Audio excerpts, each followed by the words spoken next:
Morning, church. I am excited about today.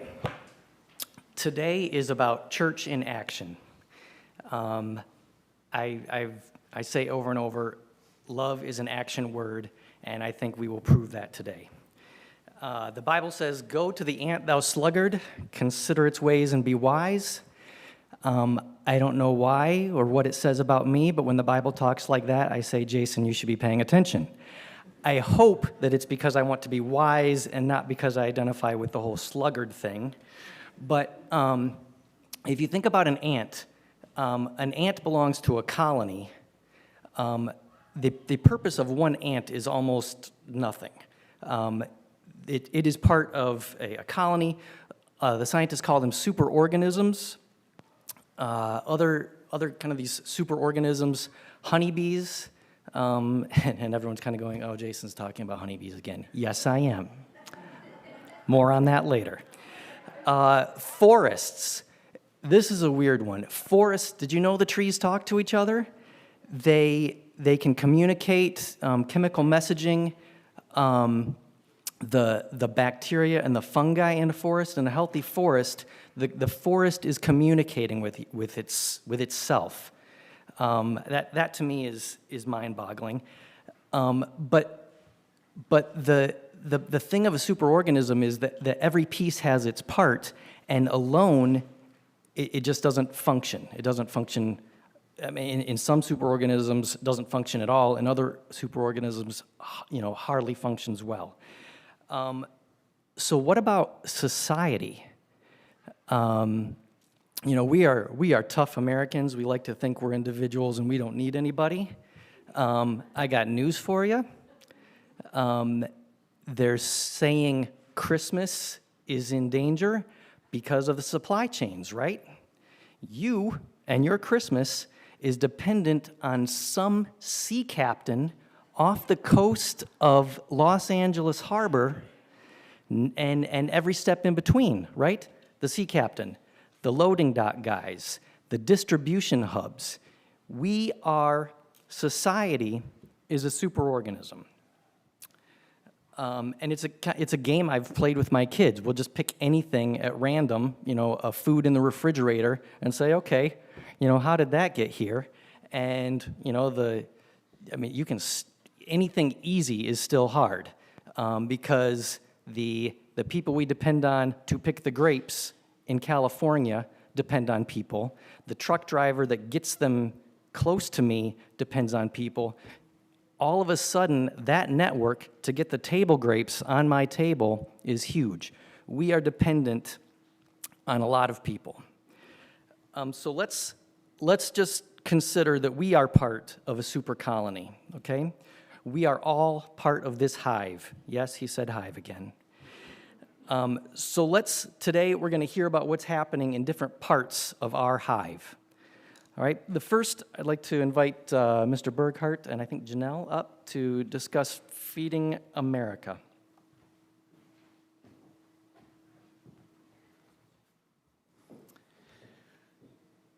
You've heard about Feeding America a lot here over the last few years, but did you really ever think about where it started?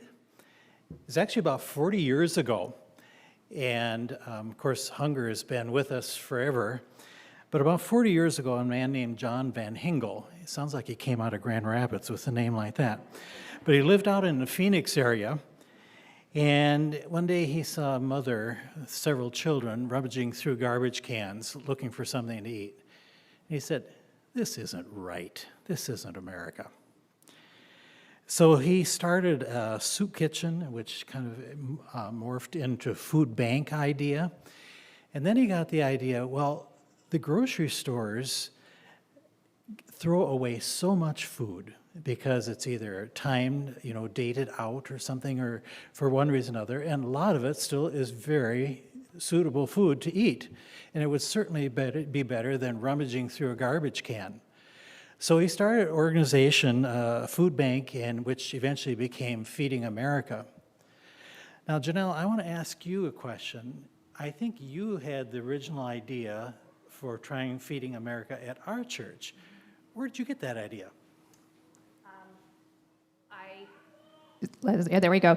I think I took it from another church. I think I heard another church was doing it, and I thought, what a great idea. And it stretches $1 so much farther by using Feeding America. So we brought it here to the concept here to our church, and we kicked it off. And the first time, I think we had about 50 people that showed up for it, and now we're at 120 that show up every time we do a mobile food pantry. It takes more than one person to do this.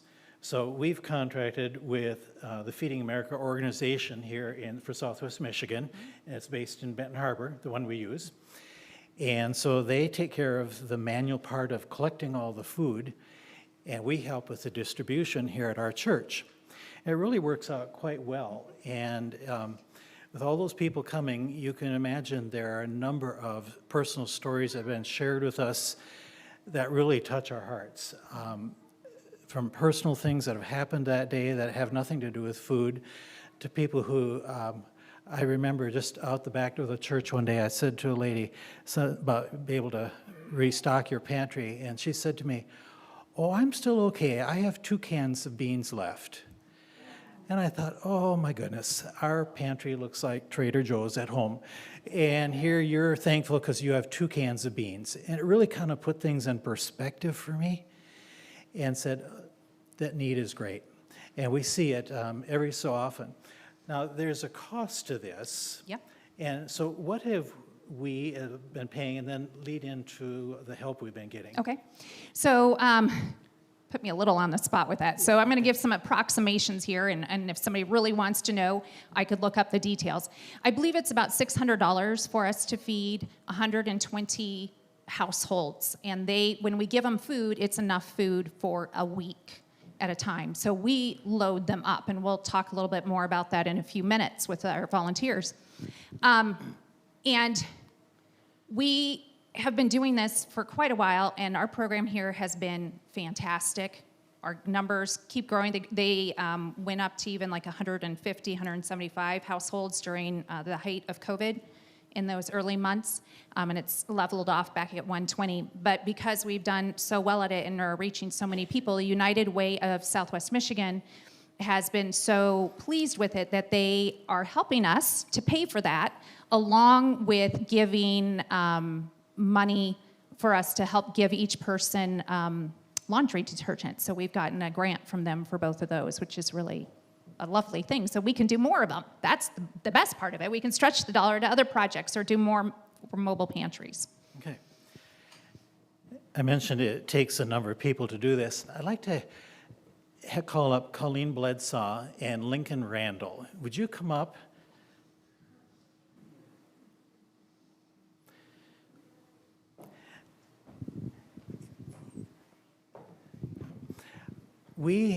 The way we do it, the truck comes in here, and it's kind of like a Pepsi or a Coke truck, you know, have all the doors that slide up on the sides, and each bin has a different food item in it all around the truck.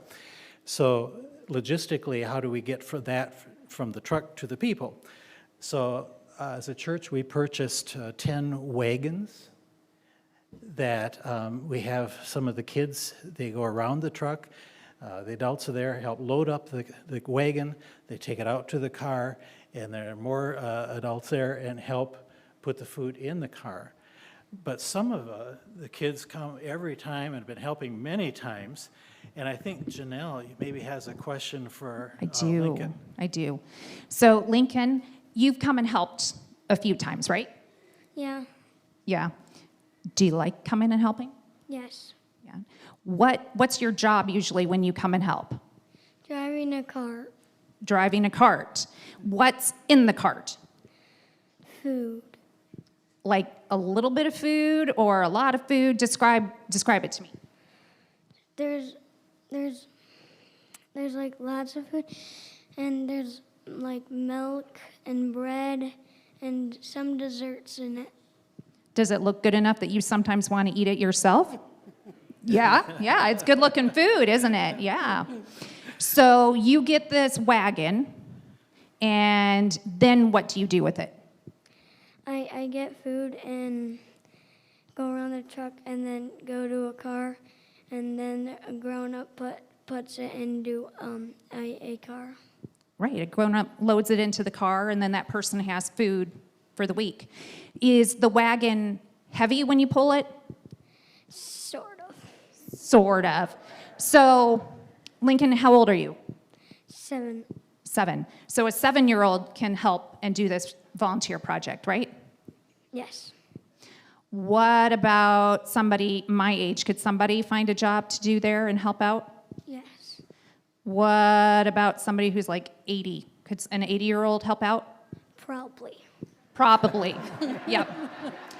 So Lincoln, you have been a super duper helper, and I even have seen Lincoln pull 2 wagons at one time. Yeah. Yep. Super duper helper. Thank you, Lincoln. And we've had many adults helping, and we need probably takes about 24 volunteers each time a truck comes. But the adults do many things. We have one contingent does just the parking. We have it all organized in our lot because we need to serve them in the order that they come in. So we have to line up the cars and make sure we do everything in order. Another group gets them all registered because that's a requirement. And then there's a whole group Colleen's been helping with. What is some of the things you've been doing? Well, I've helped unload the truck, and it's really interesting sometimes if you don't have a sidekick to help you unload watermelons. I like the buddy system. Yes. One time we were a little bit shorthanded, and Colleen did it all herself, and they come in these big bins like this. They're up this high, and she's having to get watermelons out probably above your head almost. It doesn't look real pretty. Yeah. So in She did 1 it. hour, she handled 120 watermelons herself Yeah. with only one casualty. Yeah. That is probably the extreme, the labor part, but it does take many people around the truck, and a lot of you have been helping. We appreciate it so much. And you did another thing one day when we had really hot water. What did we have you doing that day? I really enjoyed that. In the summertime, I went around to the different people that were waiting and handed out water bottles. And it's really nice to be able to interact with the people. It's humbling, you feel a bit of reverence in it, but it's nice to be able to spread the joy as well. Yeah. Thank you very much. So a week from Wednesday, we have another time for the Janelle mentioned earlier, for those that are volunteering. Be there at 10:15. Be here in the parking lot. We'll meet you. If you're assigned traffic, we need you earlier because the first people start coming at 8:30 in the morning. That's the need, and every time it's been that way. So we look forward to it. It's a feel-good opportunity for us because we are helping people, but it's very rewarding for them too because they're getting something at the most basic part of life, and that's food. And so if we can do that and do it as a team and as a church, I think it's the right thing to do. So if you haven't before and you have the time, if you've retired recently, I know one person is saying, yes, I get to help this time. So we're looking forward to it, and that will be a week from Wednesday on the 10th. Okay, thank you.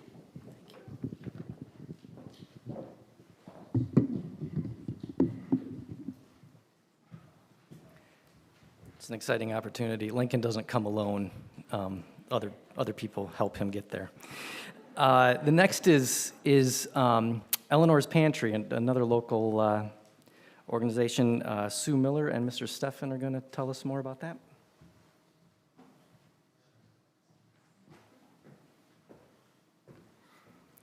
Hi, I'm Sue Miller, and I'm the president of Eleanor's Pantry Board. And Eleanor's Pantry does the same thing that your food truck is doing. We're trying to feed the people. You wouldn't think that there are that many people that need to be fed in the Pawpaw and Lawton area, but the fact is that we were feeding, before COVID, we were feeding 100 families a week, and now we're at around 50 or 60 families a week. We try and give them 3 or 4 days worth of food, and they can come every other week. So they can't get everything they need, but they can get quite a bit. We We have some slides here that will show you. That is coming up somewhere. We have a picture of Eleanor's Pantry, and we formed Eleanor's Pantry in 2009. It was because of the cooperation of 11 different churches in the Pawpaw and Lawton area. Every church had their own little food pantry, and in my church, it really was a closet. It was just some closet that had choir robes in it, and they put some food in there, and when people would come in, they'd give them some things. And every church in the area was doing the same thing. Wasn't very efficient.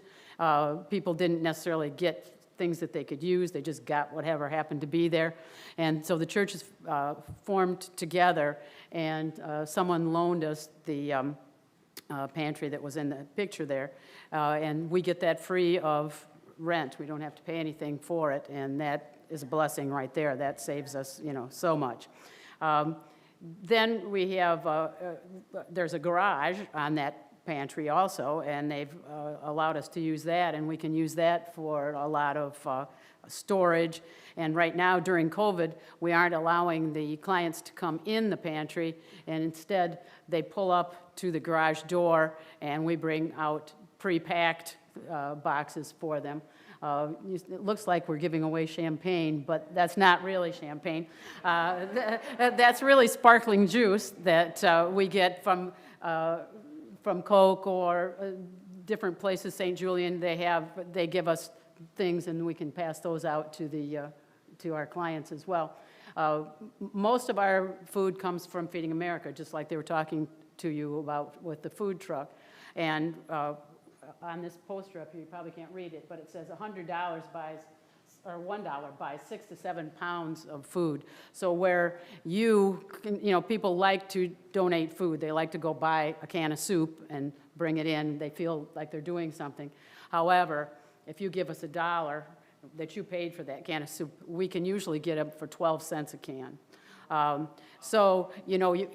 People like to do that, and we don't discourage you from going in. And sometimes people take their kids to the grocery store and let them pick out, things, and it's kind of an object lesson.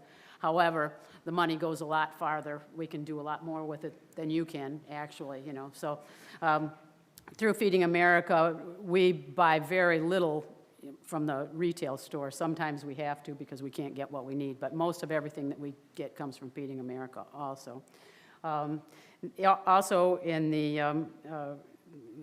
garage we have, that's where we have our storage. And then we have a walk-in freezer and cooler, which was expedited by John Steffen. And that way we can take advantage of various specials. We can buy meat and store meat. Then we have regular refrigerators that we have out on the main floor. The door in the back is our walk-in cooler and freezer, and that's been a godsend, really. The other refrigerators, we have other protein, eggs, cheese, milk, things like that that the volunteers pick for the people. We also we give each client a checklist. We have pre-packed bags now since COVID, but they have a checklist of things that they can check that they want to give. It's hard to give people a pre-packed bag, and it may not be the kind of things that they need, but by giving them the checklist, we can kind of personalize it, and it gives them things that they actually want and use. And we put a note in their bag and say, anything that you don't use or don't want, either give to someone else or bring back to us, and we'll hand it out again, rather than give them a can of something that they won't eat and they throw it away. Bring it back or give it to somebody else, share it with somebody else, and that'll work. Those are all bags that were on there, are all pre-packed bags ready for the people to take. Your church has been very, very helpful in that that you buy produce for us every week, shop for produce every week, and deliver it to the pantry. That's fresh produce, and that is a luxury for food pantries. Most food pantries don't have fresh produce. You get canned fruit, because you can't keep it on the shelves. There's some we've got potatoes. Right now we're doing, there you can see potatoes, apples, bananas, and onions. We used to have a bigger variety, but now COVID, we've kind of cut back on the choices that they get.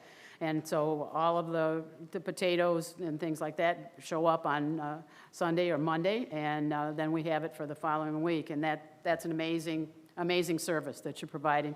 I speak to a lot of you who are produce shoppers, or text a lot of you and tell you what produce we need this week. But most of you I haven't seen before, like Janelle I met today, and I've spoken with her a number of times before. So that's very, very helpful to us to get the produce. We didn't have produce before that. If somebody happened to donate something, we had it, but now we have it on a regular basis, and there's the banana shopping, and we go through quite a bit, every week. We try to give what's the best for everybody, and that's why we settled on bananas, potatoes, apples, and onions. They last a little bit longer, and they're kind of, universal, that people want those things. And there's some of your shoppers, with their carts full of all of the things that you provide. We serve a lot of senior citizens, and we serve a lot of children as well. We have large families, but we have a lot of senior citizens. Miller Court, the senior housing facility, a lot of times we deliver over there because some of those people aren't able to come into the pantry and actually pick out their things. So we have a lot of senior citizens that are in that condition that actually need the food also. Other churches support us financially, but your church really supports us with your service and your time. We're totally volunteer and totally donations. We have no funding, no set funding from anything. It's given by people, clubs, churches, businesses, organizations, and that's how we exist. The other picture that we have coming up here is we have a bin outside of the pantry where people can drop things off. Right there, that one is. They can leave donations in there of food or that kind of thing. So it's not necessary if you have something to donate to bring it in. When we're open, we have that, and we check that on a regular basis also. That is about all I have to say, except thank you very much. You make our job much easier. To arrive there Monday and find all the produce ready to go is a great service, and we certainly appreciate you. Thank you.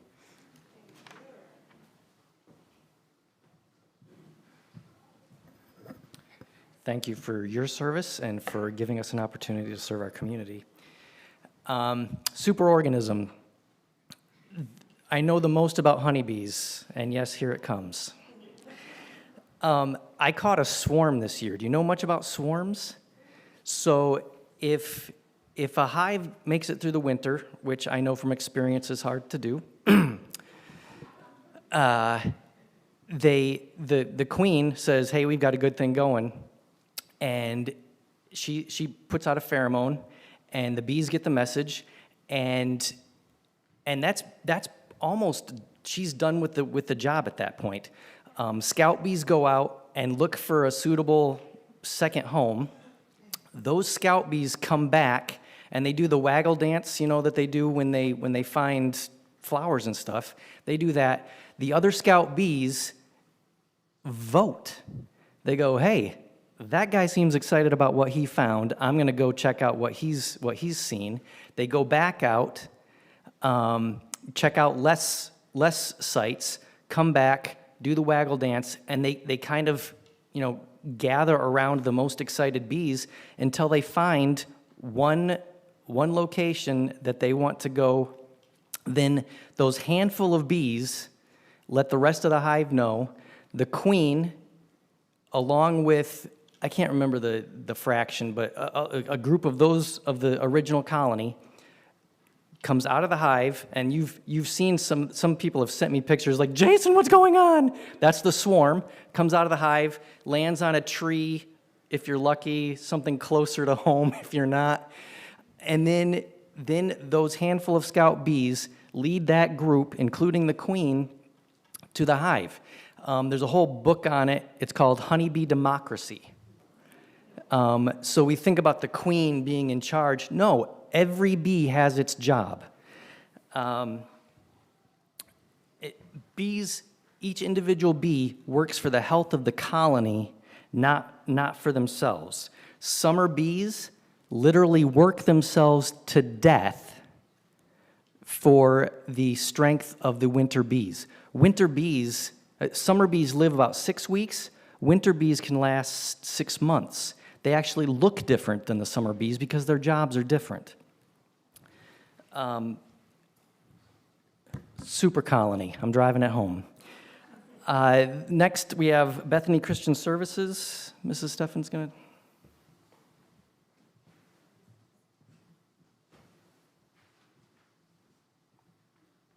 Some of you, or hopefully all of you, have this little sheet that came with the bulletin.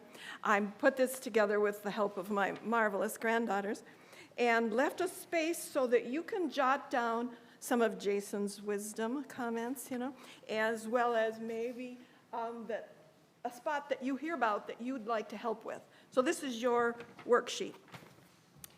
Now, I don't work at Bethany Christian Services, so don't mistake me for someone with great talent in that regard, but we are excited at Papa Seventh-day Adventist Church to be involved with Bethany Christian Services. We got started a couple years ago when Pastor Kristen Thomas, do you remember her? She was here from the seminary, and she came to me and she said, Jan, we've got to get involved with refugees. There's refugees all over Southwest Michigan that are needing support, encouragement, and needing our arms around them. How can we do this? So I called the Michigan Conference, got a little idea what they were doing, and then someone suggested to Pastor Kristen that Bethany Christian Services was the go-to agency in this area. So we contacted them and put our foot kind of in the door and got involved, and before you know it, they were on the phone with us saying, we don't know what to do for our foster families in the area for Christmas party. We've always had a Christmas party for them, and we're wondering if we can use your grounds, your facility as a drive-through Christmas party. So those of you that were here last Christmas, know that we helped them for the first time by offering our facility for them. Now, I think I'm going to be seeing a picture up here shortly. Here we go. This is a portion of the bicycles that Bethany Christian Services put in our basement to give away to foster children during their drive-through Christmas party. You can change it to another slide. We're going to see some stacked. That's the teen room. That's where we eat our, put out the food for potluck. That's just a portion of that room. Piles and piles of presents arrived by truck to our church, and they were sorted out. They're all labeled for, not only does the social worker involved with that family have part of the designation on the package, but also the child has a symbol on that package. Go ahead to the next picture. And so here comes Tuesday night, the sign. Love that sign. John had it checked by some people that make signs, and thousands of people read our sign every day. And of course, the special guests at the Christmas party. So, and that's our front porch. Can you identify that as the church's front porch, all decked out?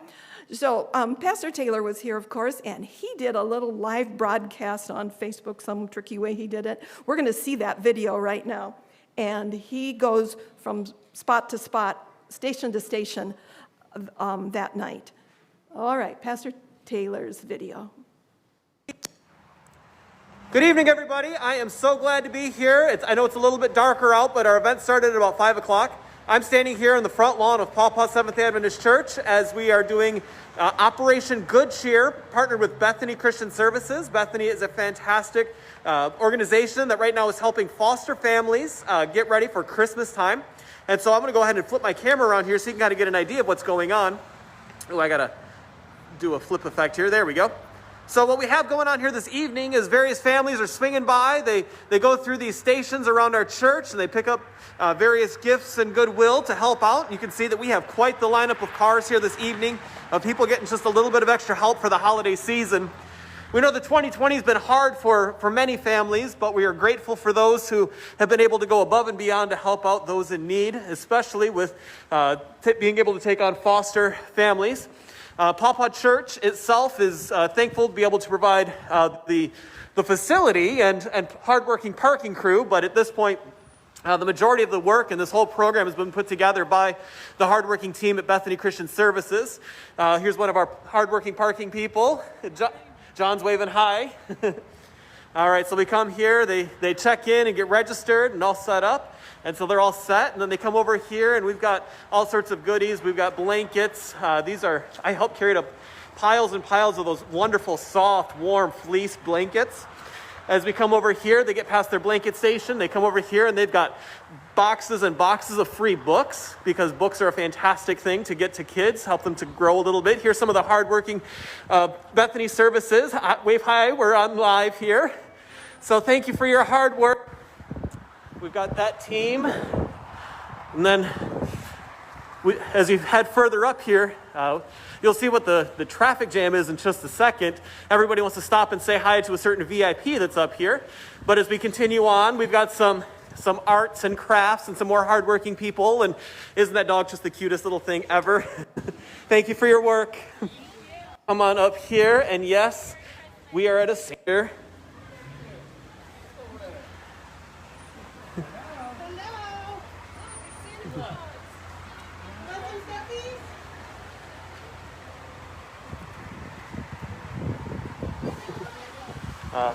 Awesome. I'll go ahead and cut around here.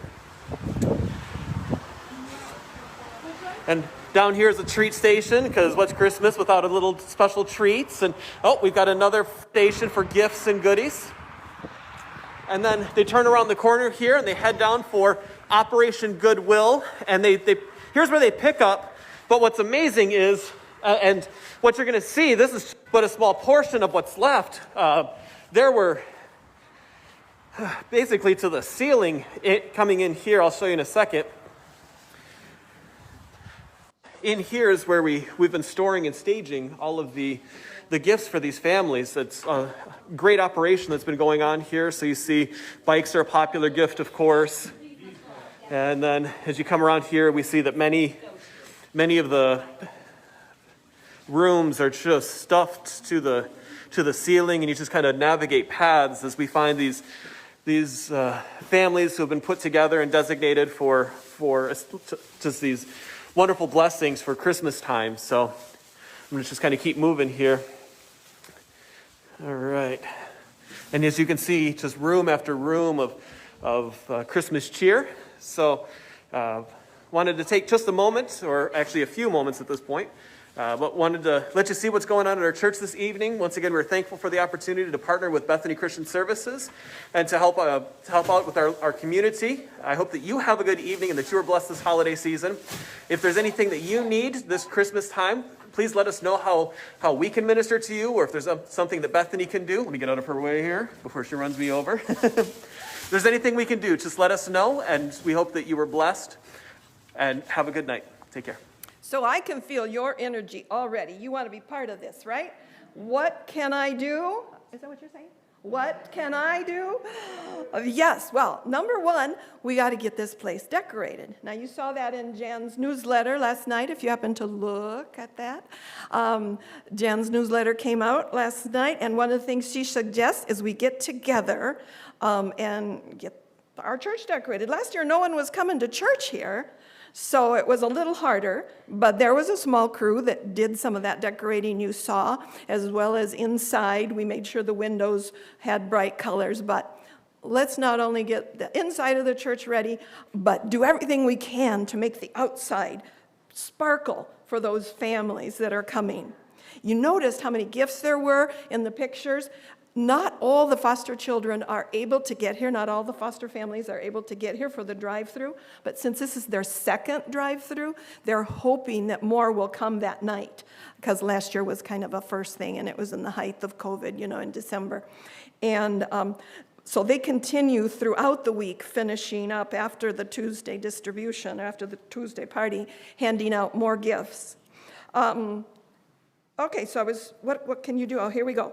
We need someone each day to be a hostess. It can be virtual, it can be in person. Maybe all you'll need to do is just let them in so that they can get in the church and do their thing. They're here for a number of hours each day, including Tuesday, the party day, and subsequent days, distributing gifts to those who couldn't come. We need traffic personnel. That's when this paper comes in handy. This one? All right, get out your pen. We need traffic personnel. We need heavy gift lifters. That's all those gifts need to go from inside the church to the trunk of the car. So they'll have a few people, but it's nice for us to have a few to help. A new idea that John had, and I know he's really good with technicality things, but maybe someone else can make it happen faster, and that is, it would be really fun to have Christmas music playing along the driveway, somewhere up there. Not overwhelming, but just some Christmas music, outdoor Christmas music. We need a hospitality team. Pastor Taylor did that on the last minute, because we had thought last year that we weren't going to give him any food because of COVID, but he started putting hot chocolate together and et cetera, and he made sure everybody got some hot chocolate. So let's do that officially.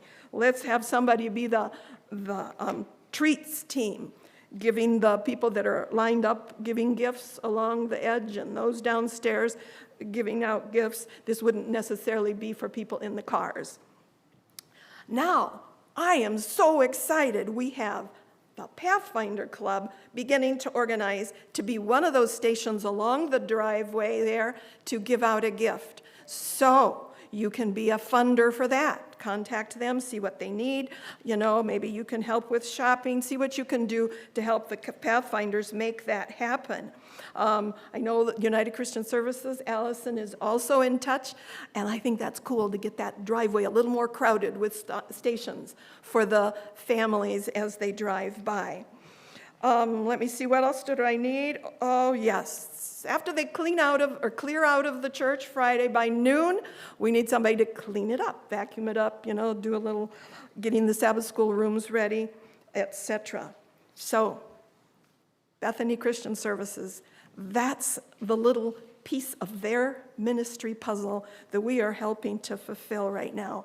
But there are others, and I hope for another time to share with you some of the other ways that we are partnering with Bethany Christian Services, we meaning you. Thank you. The gifts will arrive on December 4th, Saturday afternoon, December 4th. The party is the 7th, December 7th in the evening. So everyone hear that? December 4, and then the party is December 7? Correct. Thank you. You may be noticing there's a lot of need in our hive, but there are a lot of opportunities to meet that need. And another one is United Christian Services. Allison Harrop.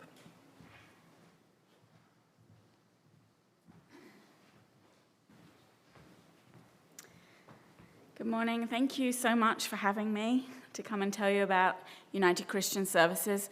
Just so that you know and you're not worrying about my accent, I'm from England originally. I've lived here 13 years. I often get people asking me, so I always kind of like to mention it. We're going to have some slides in a minute of United Christian Services. You already are a huge partner with us. I think that's been a bit of a theme today with some of the other agencies. United Christian Services is a collaboration of more than 18 religious organizations or other nonprofits. And the role that you all play for us is, first of all, you donate money to us every month. Secondly, Jan is on my board, and I have two great volunteers on a Monday and a Thursday, which is Janelle and Judy O'Connor, who come and help me in the office. Plus, we have pickup from Panera on a Saturday night, and just about every Saturday is covered by your church. So that's amazing. I'm so grateful to you for doing that so I don't have to do it. So that's great. So thank you. So next slide, please.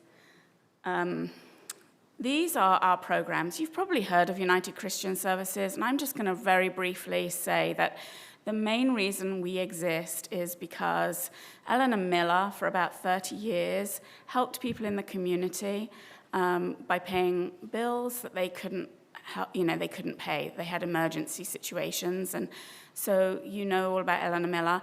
When Eleanor died about 5 years ago, the churches got together and they decided that they still wanted to carry on with that work, and we formalized and formed a 501c3, and I became the director.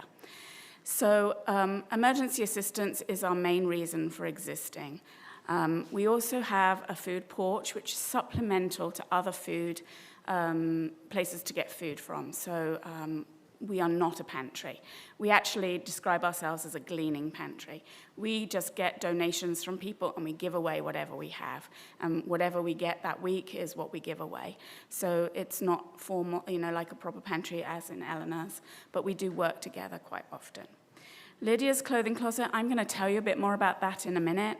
We also have a community learning garden, and we do some education classes. One is called Dollars and Cents, SENSE, which is a very basic budgeting class.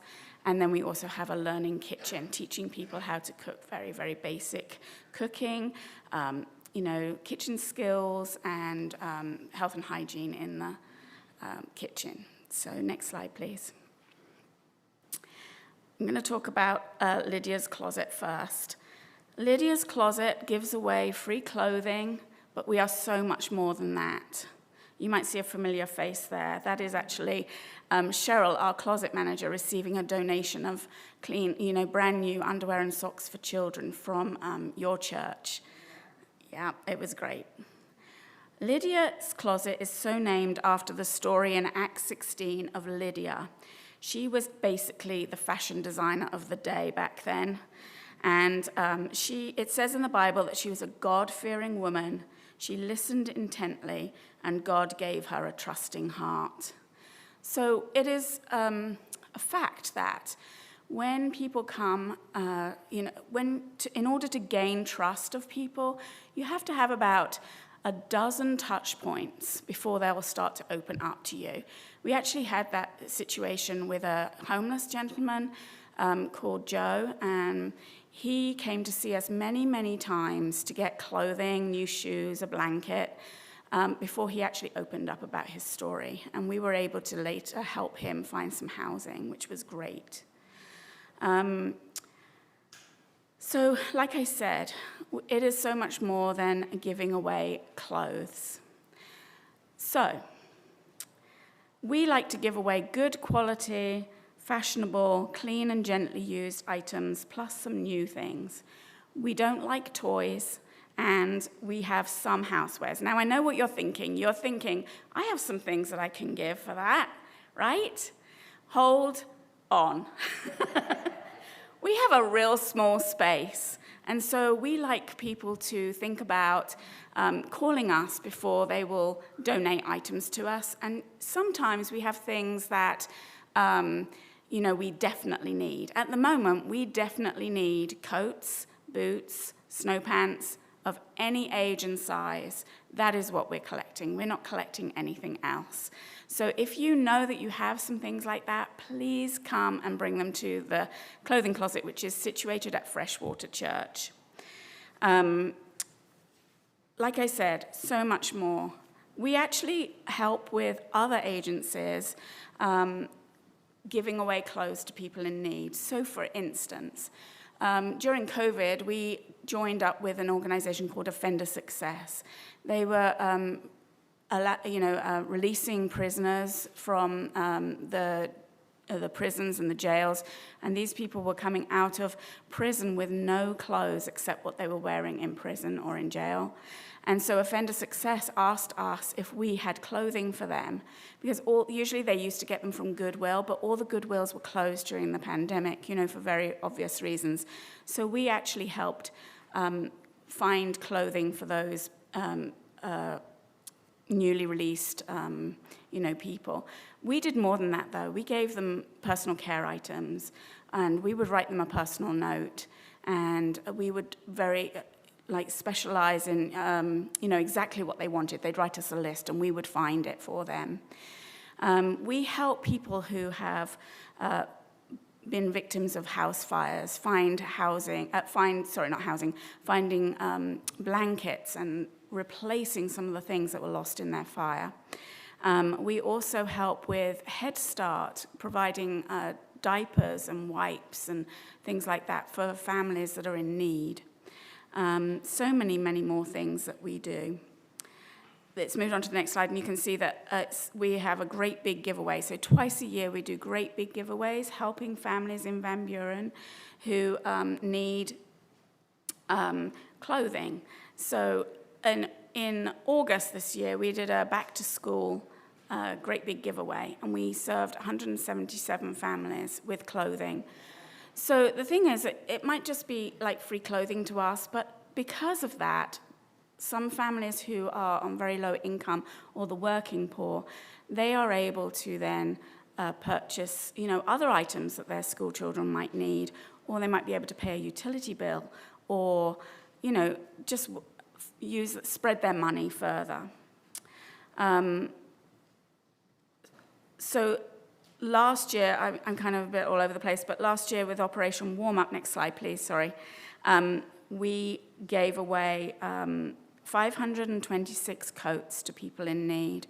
That's actually incredible because we were closed for most of that time. So it was, quite an achievement for us to give away free coats. We don't take names or anything like that. We just, if you come and you tell me you need a coat, we're going to find you a coat. So the next slide, I just want to talk about some of our figures. Sorry, the numbers so far. Slide. I'm confusing them. This is what we've done so far this year. In Isaiah 61, verse 10, it says, "I delight greatly in the Lord. My soul rejoices in my God, for he has clothed me with garments of salvation and arrayed me in a robe of righteousness."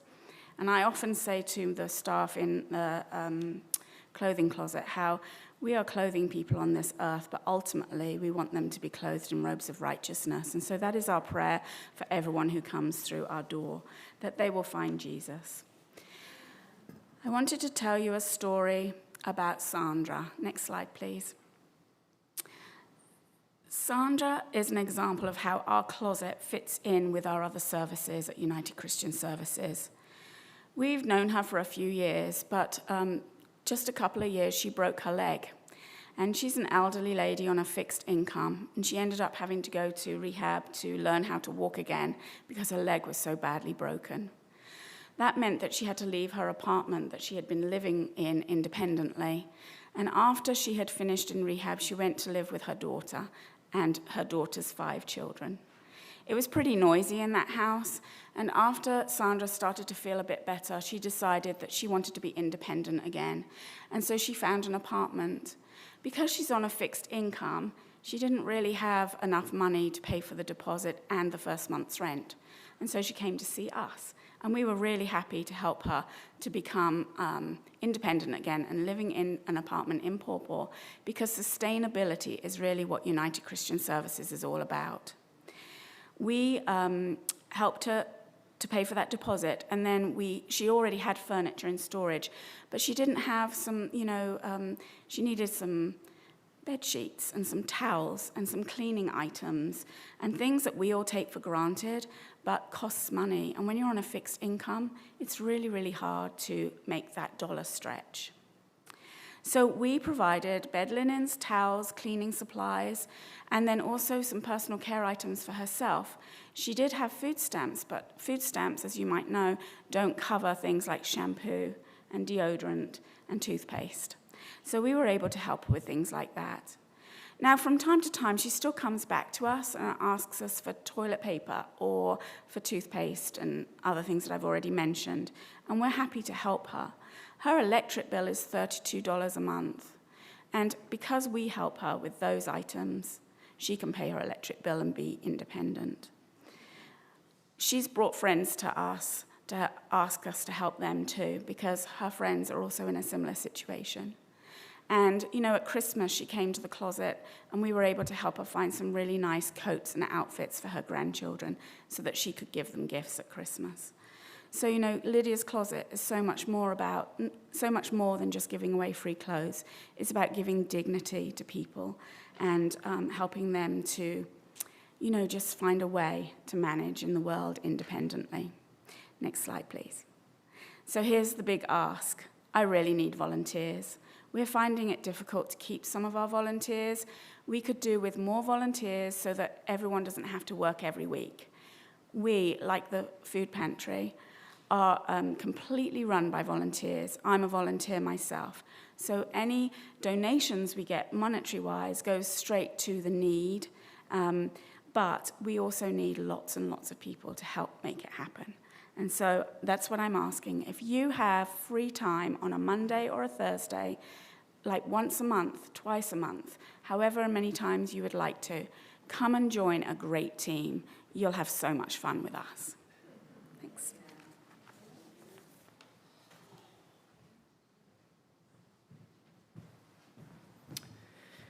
Allison, I don't know what your immigration story is, but I lived in England for 3 years, and then the Queen kicked me out. True story. I was there, Tisha was in the military, and military spouses get your own passport, and in the back it says, by invitation of the Queen. So for 3 years, the Queen wanted me in her country.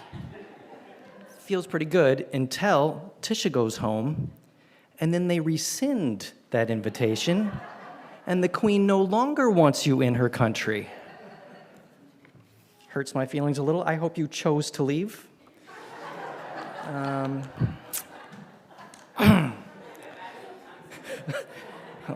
I think she'll let me back. It's a gray area. So I'm going to stretch our colony metaphor a little bit farther and suggest that you are a superorganism. Hear me out. You walked in here today, and only 10% of the cells you brought in have human DNA. He said, what? 10% of your makeup is human.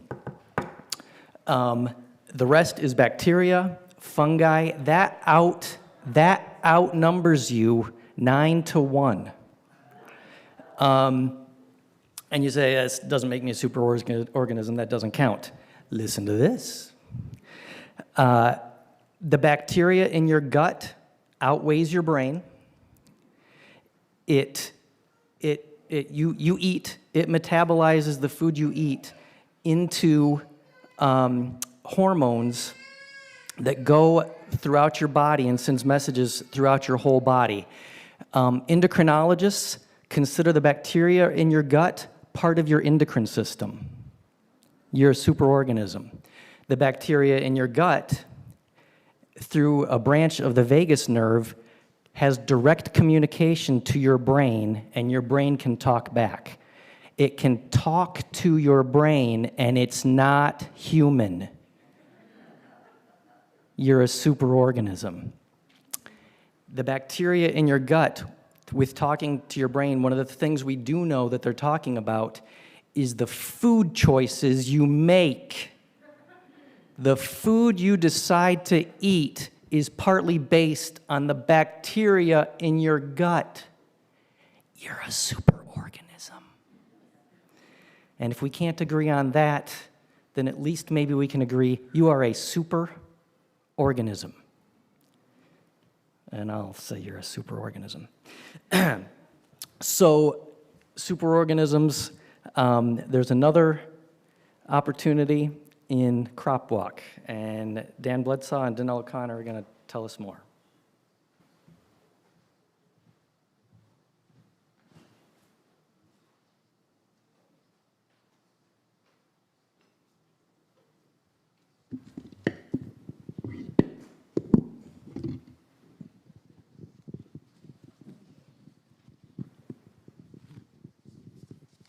We have some instrumental people for Crop Walk coming up to join me, because I don't like to be by myself.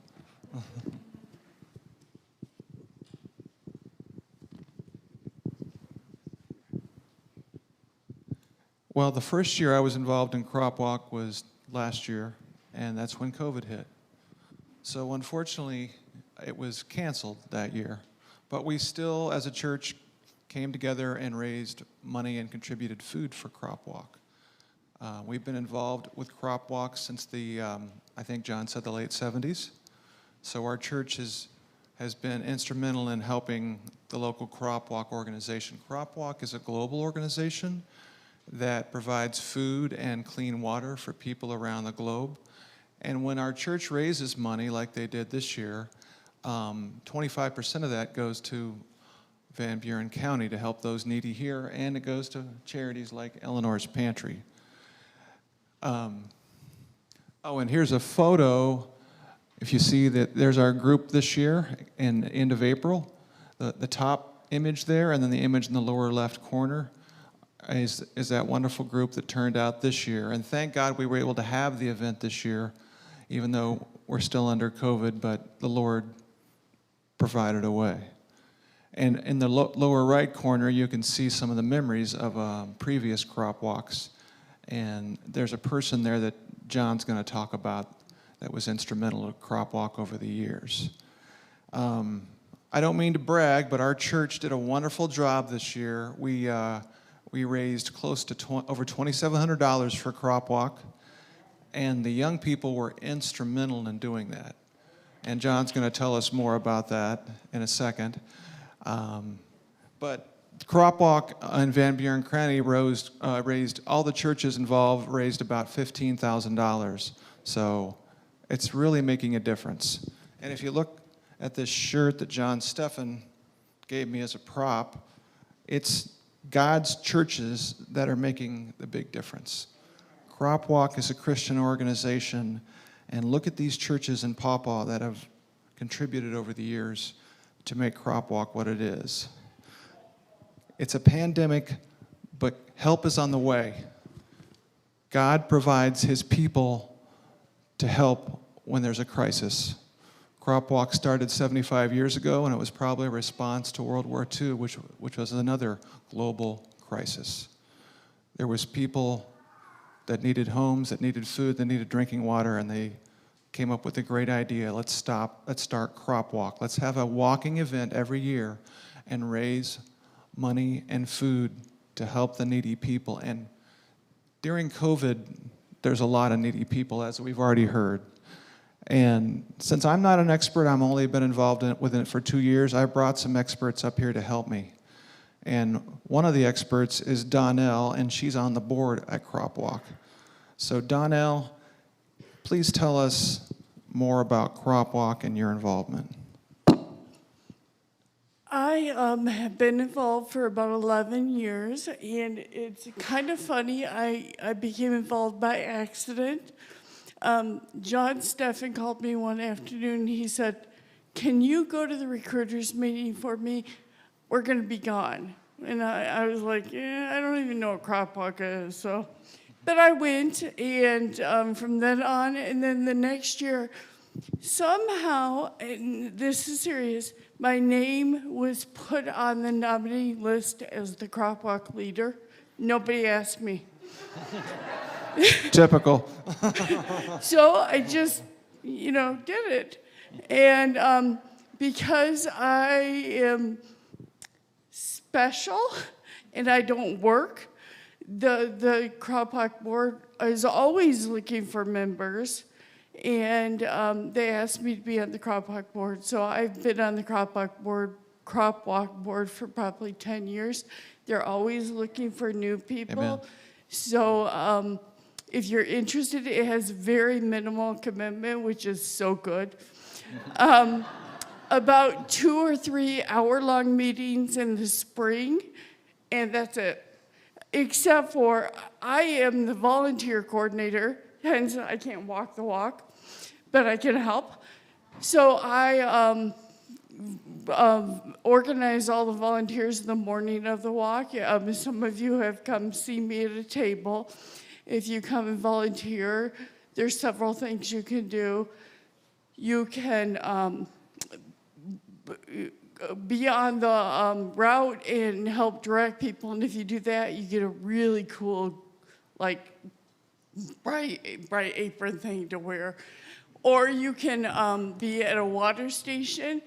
My mother and Judy have been voluntold for many years to do that, and I've let them, get away with not doing it when the weather isn't good.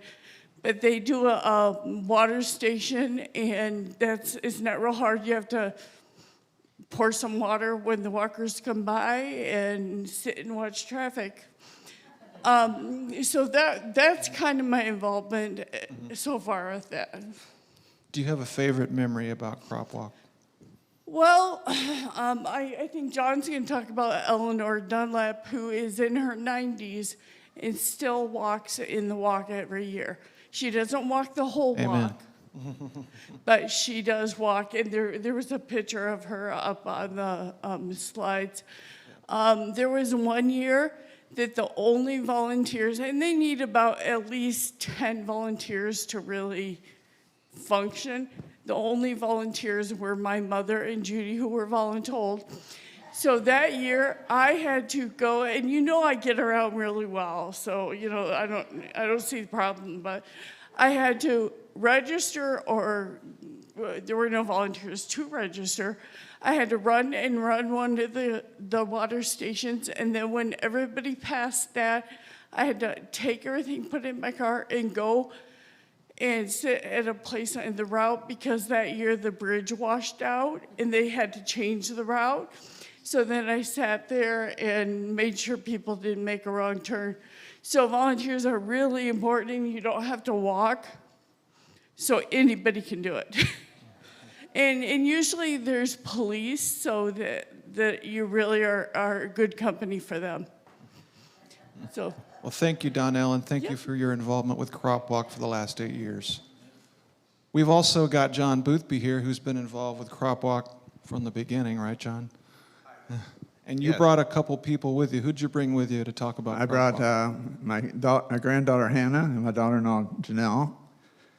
And this year I recruited Hannah and Jack to walk with us, because I heard that there was somebody in town here or in our church, I'm not sure where the money came from, that was going to match 50 cents to the dollar. Wow. And I thought we should get a few more walkers going and take advantage of that.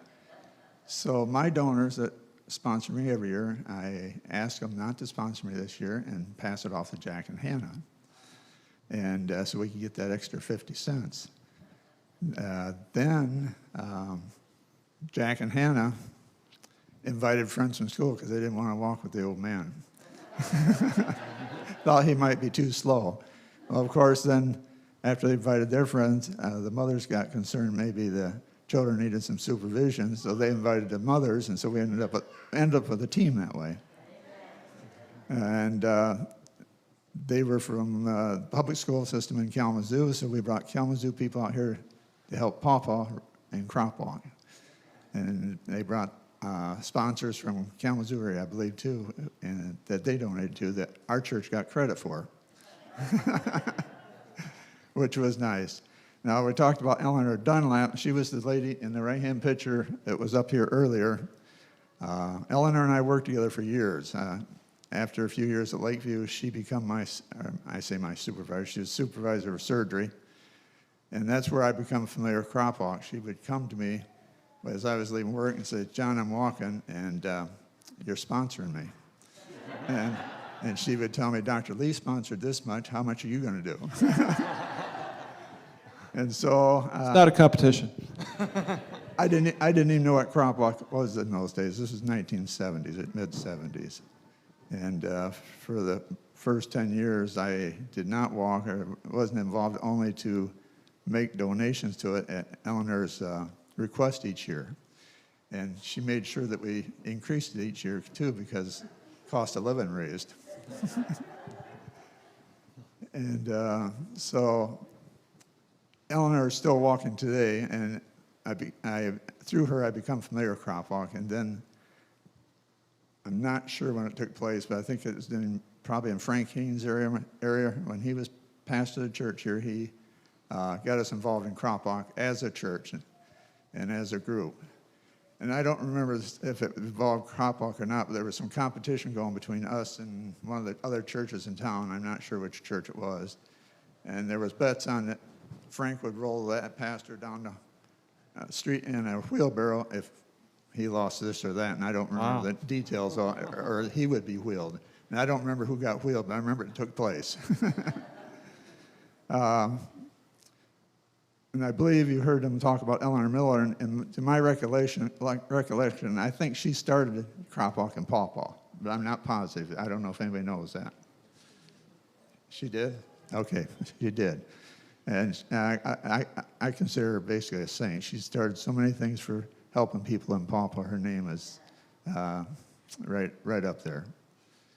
I have walked since when Frank Haynes started, probably 83, 84, 85. So I've walked about 35 years.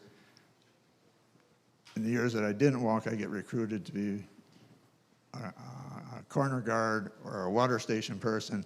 And they've been doing that more often to me, and I don't know if it's my age or why they say, we need you here. Did I miss anything you wanted me to talk about? No, thank you very much. And it wasn't until I saw the final total that I realized what a difference the young people make with Crop Walk and how they match 50 cents on the dollar. I mean, that made a big difference and bumped us up to $2,700. So thank you for everybody that was involved this year and giving online. And please join us in April when we do another Crop Walk event.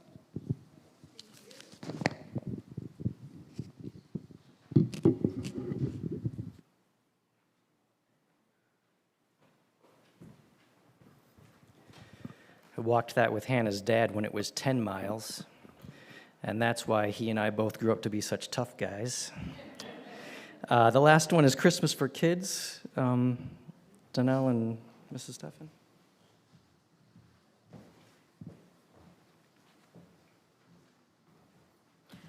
I think Chris Randall and John Stephan are right up there with John Boothby in how many years they've walked.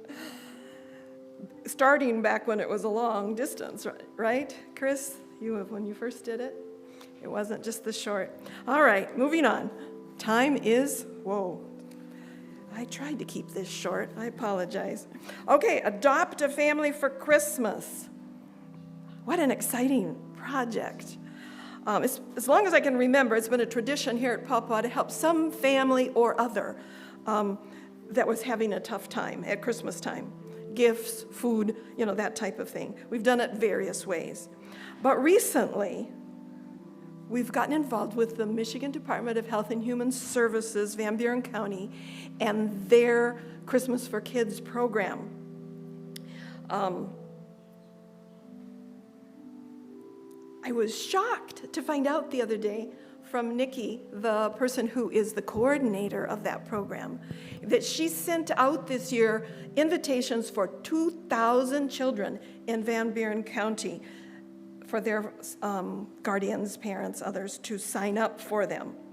So our little portion of 20 families isn't huge, but it takes some coordination and some energy to put things together. But first of all, before we move into the actual what do we do, what are the steps, how can you help, Susan Pallandini, there she is. She was involved with her parish last year and has a couple stories for us. So I was part of Tim Newkirk's parish, and I feel like I didn't really do anything. I just sent out emails to everybody and shared what our two families needed. And they were requesting toilet paper and paper towels, and not just toys, but learning toys for their children, and warm jackets and mittens and gloves and socks. And so I think that basically stimulated our parish to give.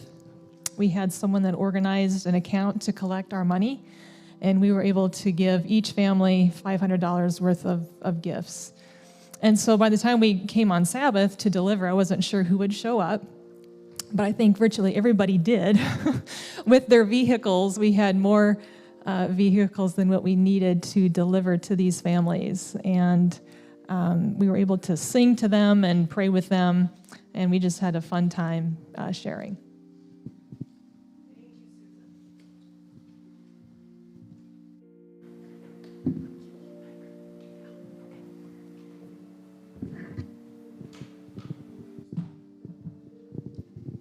This is to show you that anybody can help, because if I can help, you can help. Adopting a family for Christmas, we've done it for a couple of years through DHHS, kind of the first year. We did it kind of like somebody dropped out to help, so we kind of jumped in at that point. But next slide. Oh, you already did. Starting in the next 2 weeks, Jan and I will receive the information for the families, and we will pass along to the parish leaders. Next slide. As you can see, we'll become Santa's helpers in this project. Next slide. And there are ways that everybody in every parish can help, and it's kind of up to you. I'll let you know some of the ways. We do need a coordinator from each parish to help. Not necessarily the parish leader, because some of them, that's not their cup of tea. We need somebody who will reach out and make phone calls to their parish to find out what direction they want to do, or maybe emails like Susan did. If you're interested in being a shopper, and once we know what the families need or want, you could, if that's how your parish decides to do it, shop for those items. Gift wrappers would also be really appreciated. I know our parish, the last 2 years, Pauletta Johnson wrapped all the presents, and there were a lot. Then you could have a delivery team also. It wouldn't necessarily have to be everybody from the parish, but a team of people that will, on a designated day before December 18, deliver to the families. Let me see what else. Oh, somebody to take pictures of your presents, maybe the stacks, and of people delivering. And the thing that all of us can do is to pray for this program. Pray for those people who are reaching out to help have a Christmas for their kids. Most of them are not in this position because they choose to be. And just praying for them and praying for our church to have an open heart and giving heart in this program will go a long way. You can always reach out to Jan or myself with any questions. If we don't know the answers, we will find them out.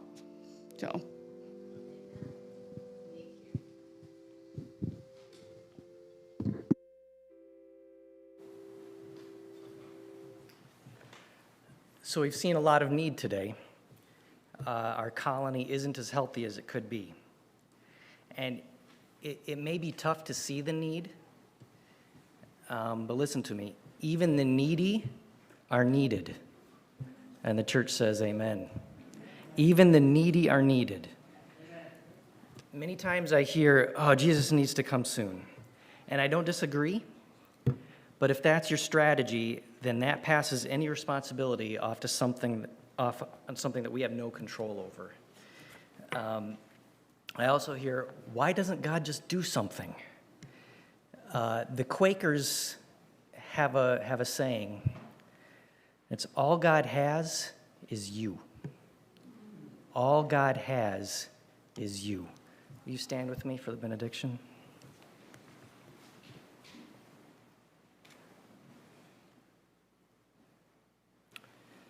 Dear God, there are many needs.